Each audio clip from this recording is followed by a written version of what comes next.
2026ના રોજ પંચમહાલ જિલ્લામાં તાલુકા પંચાયત, જિલ્લા પંચાયત અને એની સાથે 2 નગરપાલિકાઓ શહેરા અને ગોધરા નગરપાલિકાની સામાન્ય ચૂંટણી યોજવાની છે।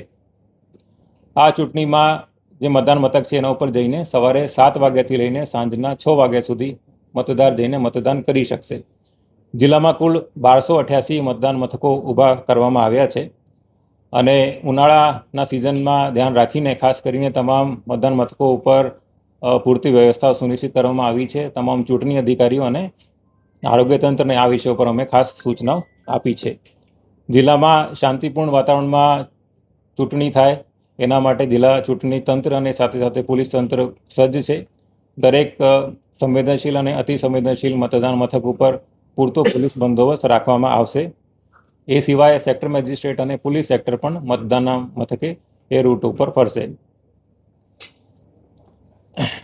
મતદારોને ખાસ આ વખતે મારી આ ખાસ અપીલ છે કે ચોક્કસ જઈને 26 તારીખે સવારના 7 વાગ્યાથી સાંજના 6 વાગ્યા સુધી મતદાન મથક ઉપર જઈને તમારું મતદાન કરજો, કારણ કે આ મતદાનથી જ સ્થાનિક સ્વરાજ્યની આપણી જે સંસ્થાઓ છે એ મજબૂત બનશે, આપણી લોકશાહી મજબૂત બનશે। ખાસ જે નવા જે યુવાન મતદારો છે એમને પણ મારી ખાસ નમ્ર અપીલ છે કે આ વખતે મતદાન કરીને ખૂબ વિક્રમી પર્સન્ટેજથી આપણે આ સ્થાનિક સ્વરાજ્યની ચૂંટણીમાં મતદાન કરીએ।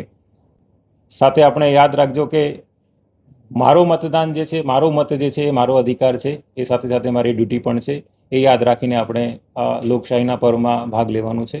આ વખતે ખાસ ગોધરા નગરપાલિકામાં અને શહેરા નગરપાલિકામાં અમુક ગામડાઓ સમાવેશ થયા છે। આ ગ્રામ્ય વિસ્તારમાં જે મતદારો છે હવે આ વખતે નગરપાલિકાની ચૂંટણીમાં ભાગ લેશે। નગરપાલિકાની ચૂંટણીમાં મલ્ટી ચોઇસ ઈવીએમ હોય છે, એટલે 4 ઉમેદવાર જે છે એની પસંદગી વોટર કરી શકશે। 4 ઉમેદવારના બટન દબાયા પછી એમાં લાલ રંગનું જે એલઈડી છે એ એમાં પ્રકાશ બતાવશે અને એના પછી છેલ્લે રજિસ્ટરનું બટન દબાવવાનું હોય છે। નગરપાલિકાની ચૂંટણીમાં નોટા વિશે પણ સ્પષ્ટતા કરી દઉં, અગર નોટાનું બટન દબાવવાનું છે તો કોઈ અન્ય ઉમેદવારની પસંદગી ના થઈ શકે।